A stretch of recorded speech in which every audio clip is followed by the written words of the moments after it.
What is going on, ladies and gentlemen? Welcome back to the channel. It's been a few days.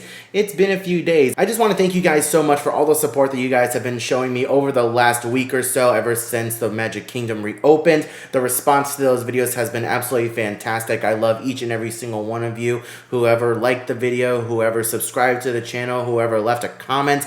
Thank you guys so much for all your support. We've gotten quite a few new subscribers off of those videos. So if you're new around here, thank you guys so much. Share the videos around with your friends.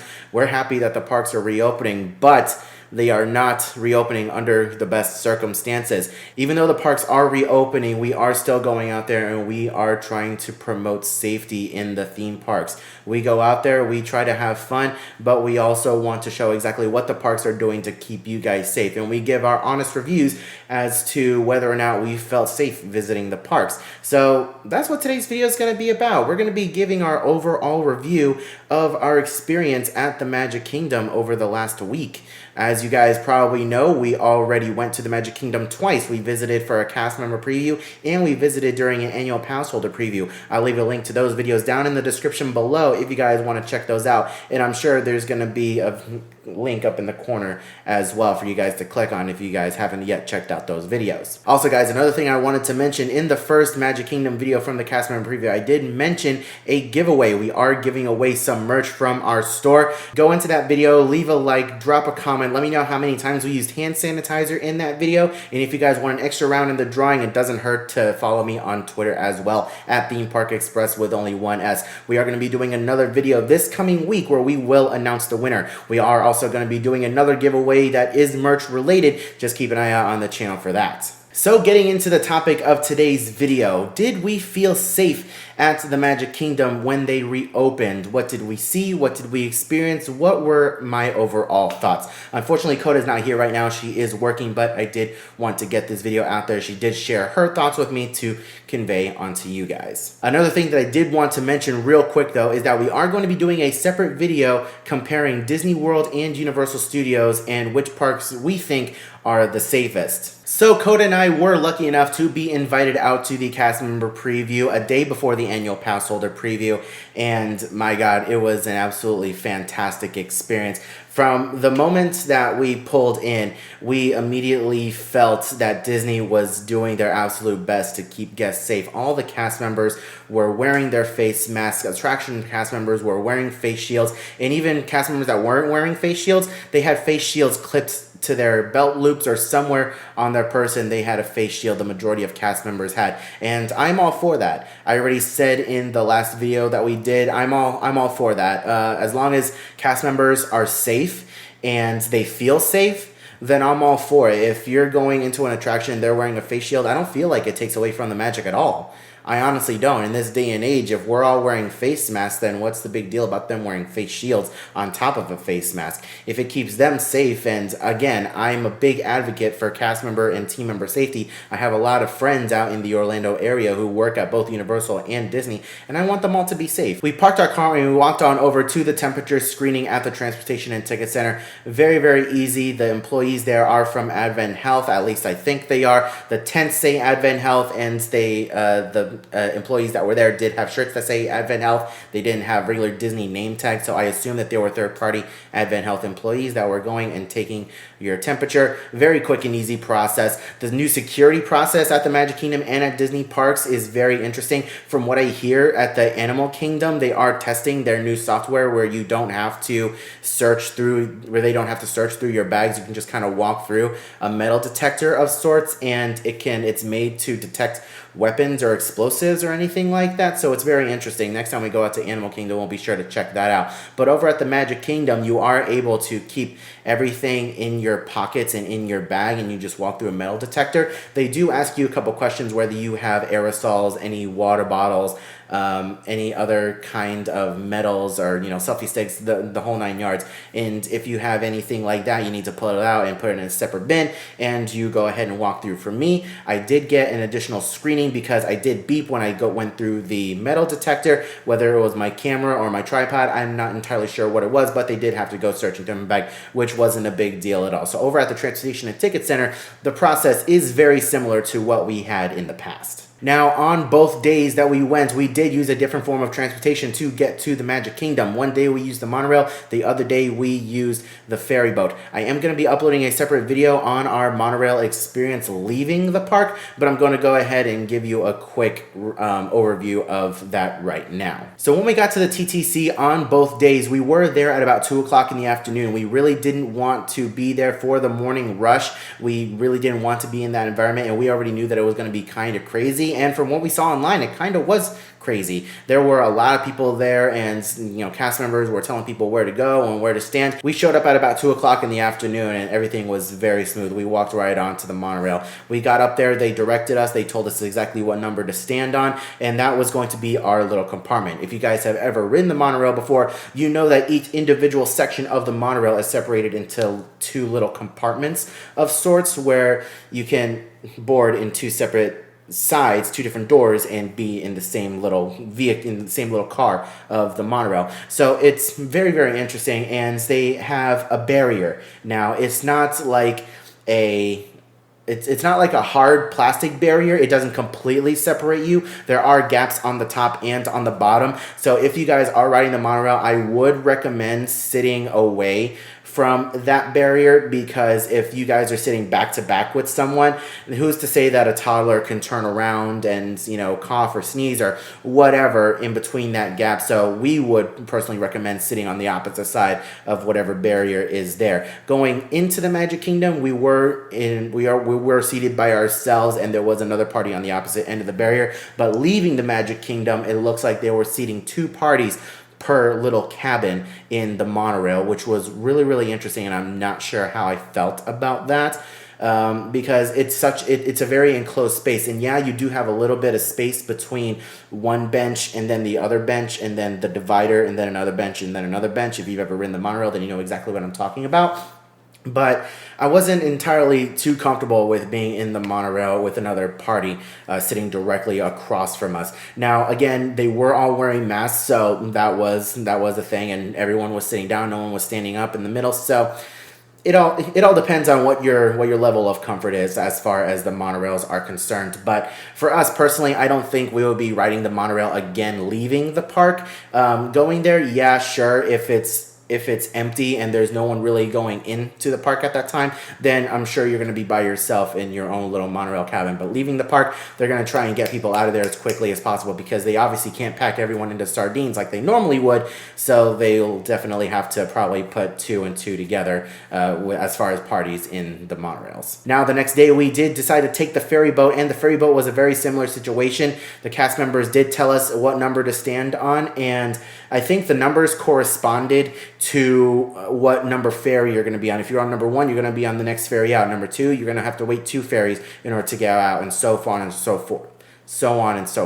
Bleh. But yeah, it was a very quick and easy process. We showed up at about 2 o'clock again. We had almost the entire upper level of the ferry to ourselves. You get on, you stand on your little marker, and you just basically stay there. Pretty much all the benches on the ferry are marked off as not being able to sit on. There are a select few spots on the benches where you are able to sit, but for the most part, all the benches on the ferry are pretty much, you can't sit here, you got to stand up. So also keep that in mind. If you are leaving the Magic Kingdom after a very long day, you are going to have to stand on the ferry if you decide to take the ferry. So I gave you guys both information on both the monorail and the ferries. You guys can kind of, pick your poison as far as what you're wanting to go through in order to get to and from the Magic Kingdom. So walking into the Magic Kingdom, it was a very easy experience. We scanned our passes. We did not have to use the finger scanner. They let us right in, and it was a magical experience on both days. The crowd levels were so low. There were so little crowds. And from what I'm seeing, today is the second official day of the Magic Kingdom being open to the general population, and the crowd levels are pretty much the same from what we saw. I keep seeing pictures from annual pass holders on Facebook in the Facebook groups of the park being empty. Now, granted, it's not quite as empty as what we saw. The wait times are just a little bit higher than what we experienced on the cast member preview and annual pass holder preview, but other than that, it's pretty much the same. The wait times rarely go above 30 minutes. I know Splash Mountain is experiencing an elevated wait time only because of the increased popularity due to the announcement that it is being closed and being turned into Princess and the Frog. But other than that, I think it's Mine Train and maybe Jungle Cruise that we've seen reach that 30 to 40 minute mark, and it's not really going much over that. Rarely does it go over the 40-minute mark. And I really had no complaints from being inside the park. From what we saw in the cast member preview and annual pass holder preview,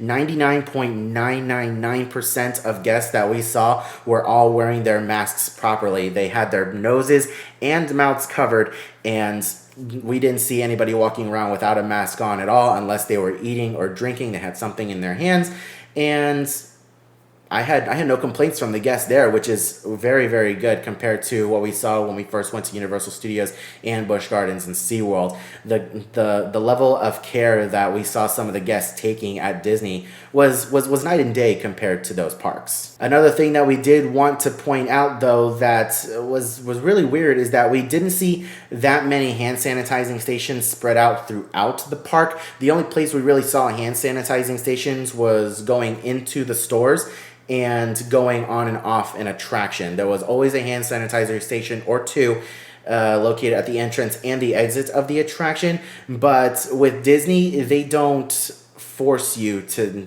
use hand sanitizer. It's kind of at your own discretion. I know over at Universal Studios, they have a cast or team member there who's squirting hand sanitizer on everyone's hand to make sure that everyone uses hand sanitizer. But that's just a little nitpick with Disney. I always see people reaching out for hand sanitizer, and I don't think I saw really anybody passing up on the hand sanitizer because we all knew that we needed to be safe when going onto those attractions or going into the stores. So also going onto the attractions, on several of them, we did notice a lot of plexiglass walls. Now, I've been seeing a lot of people online debating on whether or not the plexiglass walls are really necessary and whether or not they ruin the magic. Yeah, it is very different. I will be the first to admit it is very different. It's quite a change, and it's not something that we're really used to seeing. You walk into the Big Thunder Mountain queue, and it looks like a mirror maze, to be honest with you.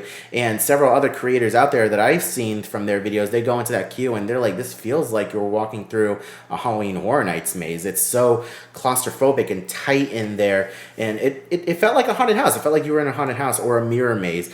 And I completely understand why they have those protective barriers up in the queue, because there are certain times where you have to do a direct switch back into the next lane over, and they don't want people being that close. And in those instances where social distancing isn't very possible between the two switchback lanes, they will put plexiglass there. And that's honestly the best thing that Disney can do, and I personally didn't mind it. Now, I did say in the video that as we started going down into the lower level, into the station area, it did start to feel extra claustrophobic, and if you are claustrophobic, I would highly advise against riding Big Thunder Mountain and possibly even Seven Dwarfs Mine Train, because there were certain areas of that particular queue as well where it did get pretty tight and kind of claustrophobic. And I don't suffer from claustrophobia, but if I feel like I'm in a Halloween Horror Nights maze and those mazes can get pretty claustrophobic real quickly, then I think that other people who really do suffer from claustrophobia will get kind of triggered by those attractions as well. So just keep that in mind before you head on to those different attractions. Continuing on with the attractions, the social distancing markers in the queue were very well spread out. I was very impressed with how Disney managed the social distancing markers. Again, similar to Universal Studios, there were several areas of the different queues where there were blind spots where you kind of had to leave that social distancing marker to kind of peek around a corner and to see whether or not the party ahead of you has moved on or not. But other than that, for the most part, everything was really well managed as far as social distancing markers inside the queues. Once you were on a ride vehicle, for the most part, it was pretty much one party per vehicle depending on the attraction. We went on to Splash Mountain and we were paired up with another party, but we did have 2 rows in between us. We were sitting in the front row, they were sitting in the back row. I didn't have any real issues there. Going on to Big Thunder Mountain, it was 1 party per car.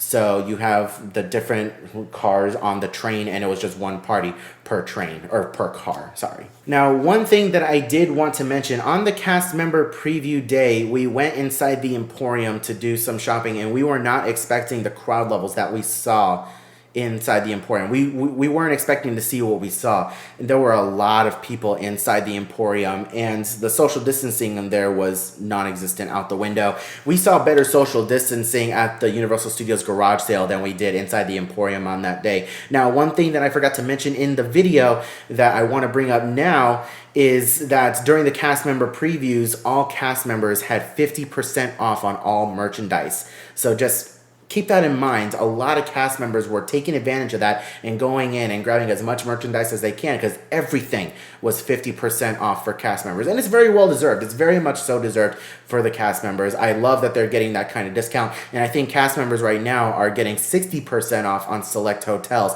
on Walt Disney World property, which is great. I'm always for cast members getting great deals on things, because they deserve it. They honestly do deserve it. They work so hard, and they're the ones who are out there on the front lines dealing with guests, making sure that they have the most magical experience possible. So I'm not going to fault Disney for giving them that, but I do think that Disney should have managed that Emporium situation even a little bit better on the cast member preview day. Now, the following day, we were there for the annual passholder preview, and we did go inside the Emporium right around the same time that we did the day before, which was about 30 minutes prior to park close, and the difference in crowd levels was quite astonishing. There was so much more room to breathe in there. We had escape routes in case anyone was getting a little too close to us. It was a much better experience, and from what I've been seeing over the last couple days on the annual passholder Facebook groups, there hasn't really been an issue with crowding inside the Emporium or any other locations inside the park. Another thing that I wanted to mention, as we were walking throughout the park, we did notice that there were several stores and merchandise carts and food carts that were closed. As you guys probably already know, the Disney College program has been suspended for the remainder of 2021. And the Disney College program provides a huge help for Walt Disney World and their workforce. A lot of college program kids have those little in-park jobs where they work inside a store, or they are at a merchandise cart or a beverage cart or a food cart.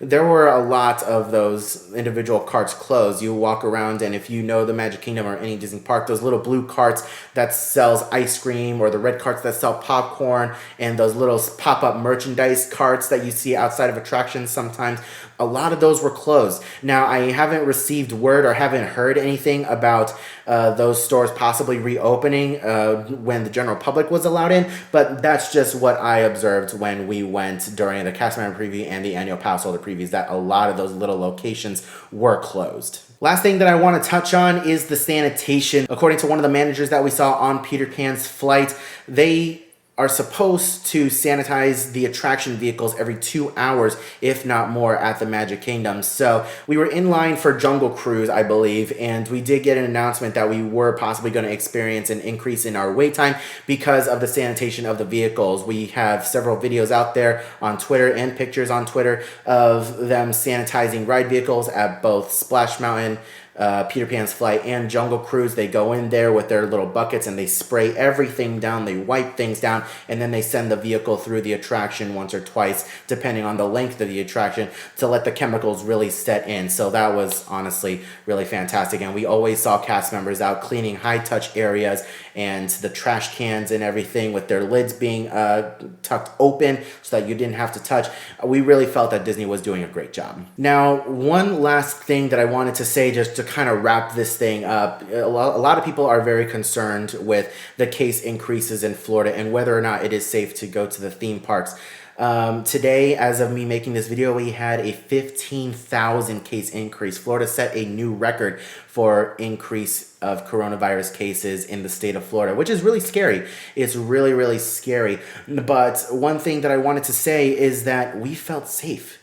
We felt safe at Disney despite on the day that we went a 10,000 plus case increase. We honestly felt safe. Now, if you guys follow me on Twitter, I'm always talking about safety and what Coda and I are doing to keep ourselves and our families safe. And you know that when we go to the park, we keep to ourselves. We manage our own bodies and we manage what we touch and our own sanitation, and we make sure that we're safe. I can't speak on anyone else, but that's just what we do. And we went to Magic Kingdom with the mindset that if things are crazy, if we do not feel safe, then we will leave.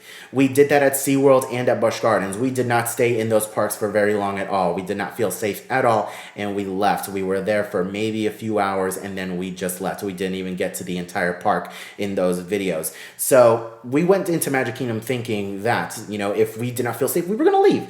But we felt safe. We got there and we were very impressed with what we saw. And I applaud Disney for everything that they've done so far to keep guests and cast members safe. And I hope that they continue this. My immunocompromised mother, who is a diehard Disney fan, who's an annual pass holder, she decided to go to Disney because she just wanted to see the Magic Kingdom. She said that she would go, and she would go in for just a few minutes, just to get some pictures of the castle, just to feel the atmosphere, and just to kind of be in that Disney bubble. She absolutely loves Disney, and she went into the park with the mindset of just being in there for a few minutes, just to feel the Disney atmosphere and just to be in the park again, because she longs for that feeling.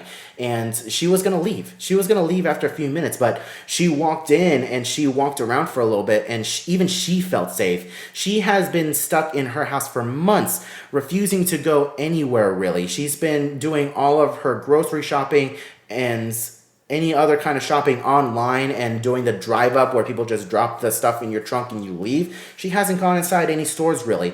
And to see her have such an amazing time at Disney, and for her to feel as safe as she did, was absolutely, it just warmed my heart.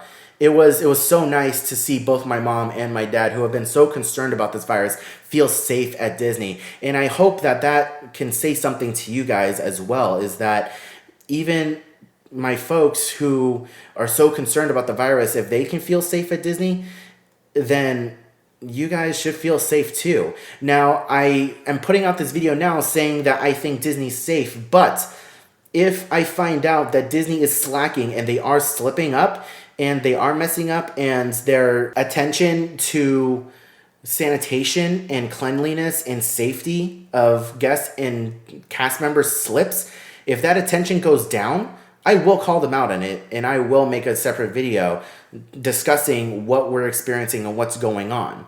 I want you guys to be safe too. So I'm just sharing my experience. Now, I haven't been to Animal Kingdom, but everything that I've seen from Animal Kingdom has been very similar to what we've been seeing at the Magic Kingdom, as far as guest safety and cast member safety, and how everything is running and how safe everything is. We've not really heard any complaints at all from Animal Kingdom as well. And now this coming week, Epcot and Disney's Hollywood Studios are going to be reopening. I'm going to be paying very close attention to Twitter and Instagram to see what the procedures are like over at those parks. And I'll be sure to make another video on that, showing you guys what I saw on Twitter and Instagram, and giving you my own personal thoughts. We definitely hope to get out to those parks very, very soon, and I hope to bring you guys video from us inside the park, giving and sharing our experiences from both Hollywood Studios and Epcot. Alright guys, well, this was a bit of a longer video, but I did want to share my thoughts and give my overall review of our experience at the Magic Kingdom during the cast member preview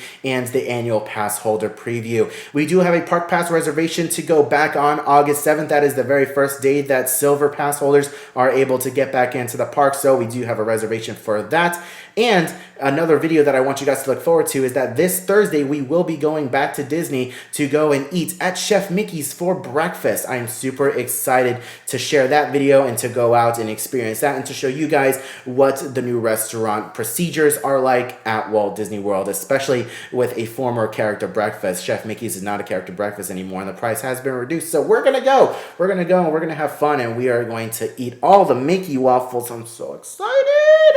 But anyways, that is another video for another time. Thank you guys so much for watching today's video. Thank you guys for all the support you guys have shown over the last week or so. Not too long ago, we passed 10,000 subscribers, and now we're at 14,500. I'm super excited. 20,000 subscribers is my next little milestone. I'm taking baby steps. taking baby steps. 20,000 is our next milestone. I hope we get there very, very soon. Thank you guys so much for watching. Leave a like if you enjoyed the video. Drop a comment down below. Let me know what you guys thought of today's video. Share your experiences. I know quite a few of you guys have gone to the Magic Kingdom over the last few days, or Animal Kingdom. Share your thoughts and opinions on your experience down in the comments section below. Subscribe if you're new around here. Ring that bell, get notified whenever I upload a new video like this in the future. I hope you are all having a wonderful day, morning, afternoon, evening, and I'll see you guys in the next video.